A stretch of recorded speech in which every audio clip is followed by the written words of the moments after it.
para masyayikh, para tuan guru, para guru besar dan seluruh yang hadir. Beberapa waktu yang lalu saya tidak sengaja menemukan satu artikel tentang manuskrip naskah kuno yang tertulis tahun 1719 Masehi. Manuskrip ini adalah tentang jejaring ulama di Nusantara yang kategorinya menurut Bapak Guruta Ahmad Baso kategori manuskrip atau naskah Bali Lombok. Jadi ada jejaring yang di situ dibagi per zona. Jadi wilayah Jawa, Bali, Lombok, Ternate dan seterusnya hingga Papua yang memetakan tentang jejaring ulama para penerus Wali Songo, khususnya ulama dzurriyyah Rasulullah sallallahu alaihi wasallam. Yang cukup menarik kita pada kesempatan hari ini adalah tentang kegelisahan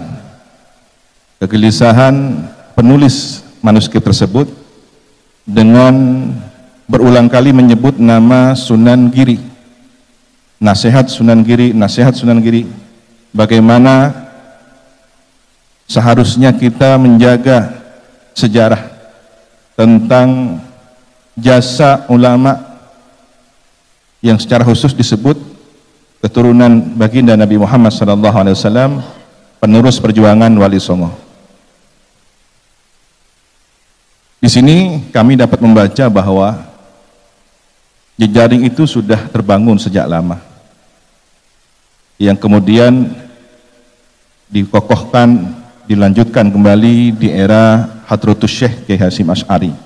Bagaimana beliau sangat rajin murasalah, koresponden dengan para tuan guru, para ulama di sini. Dan tidak heran kalau kemudian di Pulau Lombok ini warga NU-nya cukup banyak, karena memang dari sejarah panjang tersebut kita bisa kembali membaca hubungan ruhani, hubungan tidak hanya secara tertulis, tapi kami yakin beliau adalah seorang arif billah, para wali Allah, kekasih Allah yang saling terhubung ruhani mereka, dan keberkahannya kita rasakan pada hari ini. Alhamdulillah. Apa yang menarik dari manuskrip tersebut tentang, boleh dikata kong kali kong atau konspirasi antara neo-feudalisme dengan kolonial waktu itu untuk menghapus sejarah perjuangan para ulama pewaris perjuangan Wali Songo dzurriyyah Rasulullah. Seakan kejayaan teritorial Nusantara ini tanpa ada jasa mereka. Nah, kalau kita pernah dan sering mendengar slogan jas merah, ya kita punya jas hijau. Jangan sekali-kali melupakan jasa ulama, sejarah ulama. Nah, ini yang harus terus dikawal oleh Nahdlatul Ulama. Dan boleh jadi konspirasi itu dalam bentuk yang lain di masa-masa yang akan datang, entah bernama neokapitalisme yang kemudian menawarkan pariwisata, menawarkan investasi di tanah kita sendiri, yang pada akhirnya kita harus mengkhawatirkan tidak menjadi tuan di tanah sendiri. Wal'iyadzubillah, semoga terhindar dari hal tersebut. Dan ujung tombaknya sekali lagi harus kita sebagai penerus, pelanjut, dan pengkhidmah perjuangan para ulama tersebut. Mengingat bahwa sejarah pintu masuk peradaban Islam di Nusantara ini adalah perairan, pantai, ya, sangat terbuka sekali. Hal yang negatif pun terbuka, yang positif pun terbuka. Oleh karena itu, apa yang menjadi pesan, nasihat Sayyidul Jadd almarhum Al-Mafullah Kiai Haji Raden As'ad Syamsul Arifin? Beliau pernah berceramah sekali waktu dalam versi bahasa Indonesia di khalayak ramai seperti di stadion begitu, dan dokumen ini cukup viral di media sosial. Ada yang versi berbahasa Madura tanpa diketahui di mana beliau berceramah. Yang kami ingat semasa kecil dahulu, insya Allah para alumni juga mengingat bahwa beliau seringkali mengumpulkan para santri sekali waktu, tokoh-tokoh teras dari PBNU, dari Jakarta, tokoh negarawan, para politisi dihadirkan untuk memberikan wawasan kebangsaan kepada para santri dan masyarakat luas di Situbondo. Apa yang beliau kisahkan ternyata ini menjadi dokumen yang sangat penting. Dalam bahasa Madura beliau menyampaikan, engkok ki enak lembek, kok ki kanak mireng debuna para kiai sepoh. Saya ingat kecil dulu, semasa saya kecil dahulu, saya mendengar pembicaraan para sesepuh dari kiai-kiai. Nah, ini diduga beliau mendengarkannya semasa mondok di Syekhona Khalil Al-Bangkalani, karena di usia antara 7 hingga belasan tahun pernah juga beliau di Kiai Imam Tengkina. Nah, antara dua pesantren itulah beliau masa kecil hingga remaja berada di bimbingan tarbiyah para ulama al-amilin, al-arifin. Syekhuna Khalil seringkali didatangi para tokoh-tokoh ulama nasional. Sebelum tahun 24 ya, tahun 20-an pernah ada 60 ulama berkumpul di Surabaya menyampaikan kegelisahan ketika itu tentang fenomena yang ini sangat diduga kuat produk impor. Jadi Islam yang sengaja didesain oleh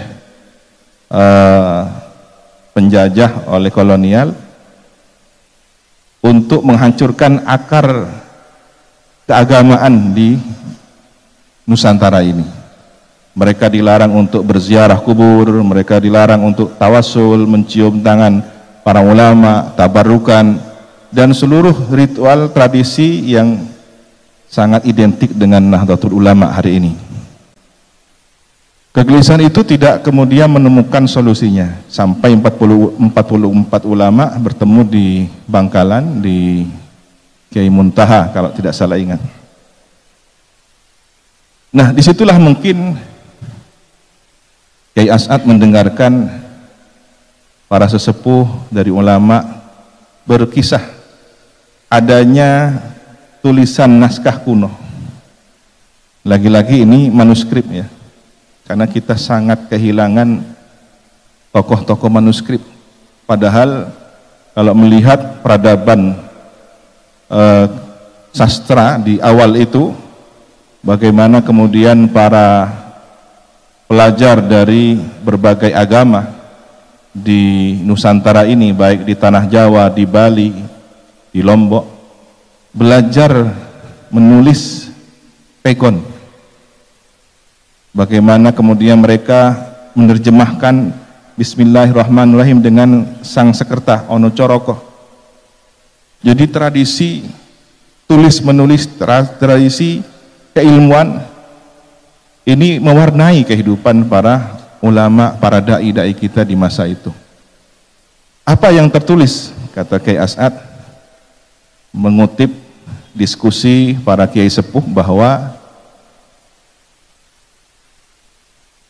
Sunan Ampel Raden Ahmad rahmatullah semasa mengaji, bermukim atau mondok di kota Madinah kira-kira 4 abad yang silam ya, karena beliau seusia Imam Abdullah bin Alawi Al-Haddad Sahibur Ratib, yang saya berterima kasih ratibnya dibaca di kantor PWNU ini sehingga menjadi tambahnya nilai rohani spiritual para pengurus dan seluruh warga NU khususnya di NTB. Mudah-mudahan istiqomah. Nah, ternyata Sunan Ampel ini semasa mengaji di Madinah, beliau mendapatkan suatu karomah, bisa muwajahah, berdialog langsung dengan baginda Rasul Sallallahu Alaihi Wasallam, yang beliau mewasiatkan, bawalah ajaran Islam ahli sunnah wal jamaah ini ke negeri Kiai Asad, sebutnya Indonesia. Nah, saya tidak tahu pasti apakah di manuskrip itu, naskah itu tertulis Indonesia ataukah riwayat bil makna dari Kiai Asad. Boleh jadi kedua-duanya. Jika kemungkinan yang pertama itu adalah lafadz dari Rasulullah, berarti Rasulullah sudah menyebut Indonesia kepada Sunan Ampel. Jika itu adalah riwayat bil makna, teritorial Nusantara adalah bagian dakwah yang sudah mendapatkan nadrah Rasulullah, sudah dipandang oleh batin Rasul, sehingga Sunan Ampel ditugaskan untuk menyampaikan ajaran Ahlus Sunnah wal Jamaah di negeri ini. Oleh karena itu, merawat ajaran yang telah disampaikan oleh para sunan, para wali songo ini, hingga diteruskan oleh para ulama, para kiai, tuan guru, hampir di seluruh pelosok negeri ini, adalah amanat baginda Rasulullah Sallallahu Alaihi Wasallam. Dan itu adalah dalil, adalah hujjah. Ada 4 riwayat hadis tentang melihat Nabi, ya. Man ra'ani faqad ra'ani, man ra'ani fil manam faqad ra'ani fil yaqadah, dan beberapa riwayat lainnya yang menyatakan bahwa akurasi dari validitas tentang hadis melihat Nabi ini adalah benar. Ini perlu disampaikan bagi yang tanya dalil kan begitu ya. Apa dalilnya kan begitu. Kalau yang hadir ini insya Allah tidak perlu dalilnya, karena ulama kita sudah dalil, tuan guru kita sikapnya saja sudah dalil. Tapi ini sebagai hujah kita bahwa apa yang menjadi catatan manuskrip itu ternyata memiliki dalil yang kuat, dan itu tercatat di Keraton Cirebon yang disalin dalam bahasa Sangsekerta di Keraton Yogyakarta, mungkin juga di Leiden atau di beberapa perpustakaan di luar negeri lainnya. Nah, ini yang kita kehilangan akar sejarahnya, sehingga kadang-kadang hari ini para warga NU begitu ditanya, apa dalil kamu mengamalkan ini dan itu dan semacamnya, ya karena kita tidak biasa membantah dan tidak terbiasa panjang lebar tentang dalil, ya sudah ikut tuan guru, ikut kiai, yang itu mudah diancam, mudah dipatahkan oleh mereka sedikit-sedikit dengan dalih kullu bid'atin dhalalah. Padahal mungkin ya hafalnya hanya hadis itu saja kan gitu. Tetapi bisa menghabisi kader-kader muda kita yang lemah. Nah, ini titip. Mudah-mudahan sejarah ini bisa dibukukan dengan baik dan terus disampaikan. Saya tidak bosan-bosan di berbagai forum ke-NU-an untuk menyampaikan kisah ini. Nah, Kiai As'ad juga pernah menyampaikan di hadapan para santri tentang kalimat khittah ma'hadiyah. Jadi beliau tidak hanya mempopulerkan khittah NU yang kembali kepada khittah di mana telah pernah dituliskan oleh Hadratus Syekh dalam risalah Ahli Sunnah wal Jamaah. Beliau dengan tulisan tangannya sendiri menuliskan khittatus salaf. Jadi khittah NU adalah khittah salaf, kembali kepada ajaran salafus saleh, sahabat, tabi'in, ya, tabi'it tabi'in, yang seluruhnya bersumber dari baginda Nabi Muhammad SAW. Maka kitalah yang seharusnya lebih bangga menyebut salaf, bukan yang membawa-bawa nama manhaj salaf, kan gitu. Biasanya yang suka mengaku-ngaku bukan pemiliknya, tetapi yang biasa-biasa yang justru mengamalkannya. Kitalah yang mengikuti manhaj salaf. Kitalah yang seharusnya bangga dengan ajaran para masyayikh kita, ulama kita, telah bersanad silsilah keilmuan akidah kita kepada para salafus saleh. Alhamdulillah. Ikhtitam sebagai penutup bahwa catatan sejarah ini harus diabadikan, didokumentasikan dengan baik. Manuskrip ini harus terawat, ya.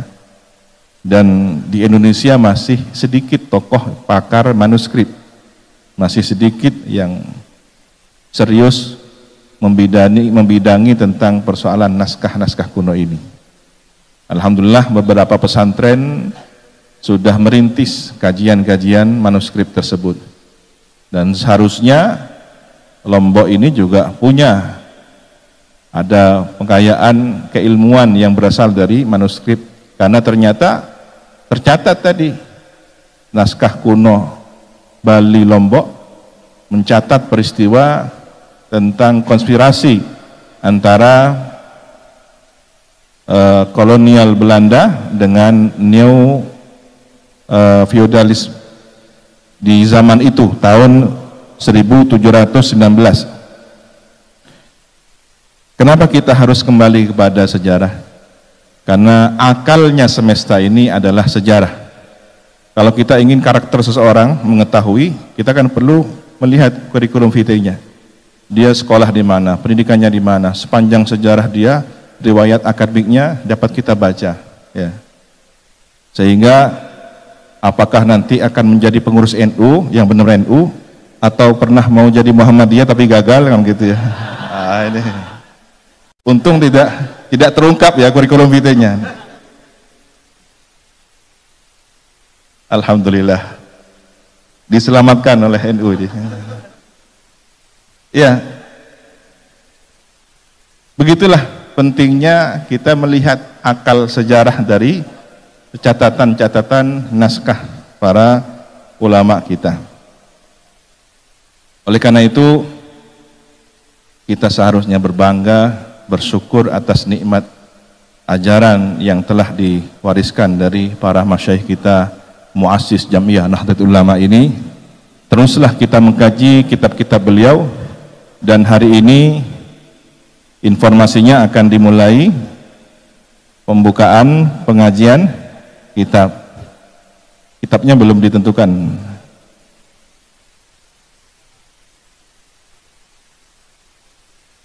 Barakallahu fikum. Nah, Masya Allah.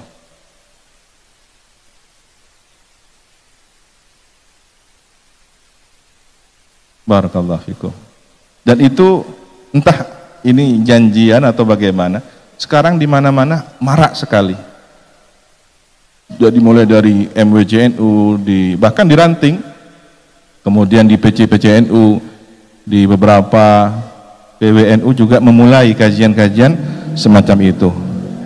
Apakah ini tanda-tanda satu abad NU kembali kepada kejayaannya? Sanu'iduha siratahal ula, ketika tongkat sudah kembali dari perubahan mukjizat ular menjadi tongkat kembali, maka kita berharap NU kembali pada hakikat perjuangannya. Amin ya rabbal alamin. Alhasil, marilah kita menjadi pengkhidmah. Kalau dulu guru kita, orang tua kita membawa tongkat dan tasbih, maka hari ini kita membawa Nahdlatul Ulama sebagai organisasi perjuangan yang memiliki nilai spiritualitas seperti tasbih dan nilai organisasi seperti tongkat.